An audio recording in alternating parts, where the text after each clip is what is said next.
In 1997, when I released Rich Dad, Poor Dad, that book caused a bit of an upset because I said, your house is not an asset.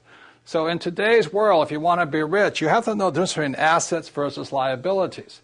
One of the reasons so many people are struggling financially today is simply because they're calling their liabilities assets, such as your house is not an asset, your car is not an asset, and things like that. So very simply, when I was a young boy, my rich dad taught me, he says, you have to understand a financial statement. So this is an income statement, this is a balance sheet. Now this is overly simplified.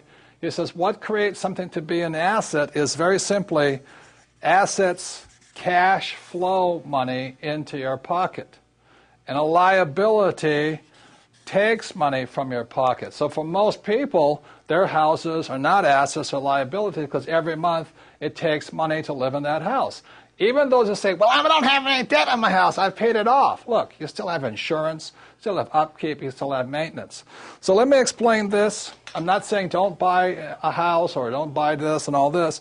I said, if this is a house and I rent the house out and every month it's putting money in my pocket more than my expenses, then that house is an asset. Now that very same house, if it goes unrented or somebody trashes it or whatever they do, that very same house can be a liability.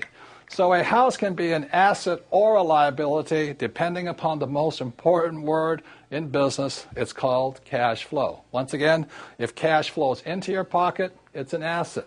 If cash flows out, it's a liability. Think of it this way. If you stop working today, how much cash keeps flowing in? That's from assets. And if cash keeps flowing out, that's a liability. So I'm not saying don't buy a house. I'm just saying don't call a liability an asset. And that's what makes the Rich Dad Company different.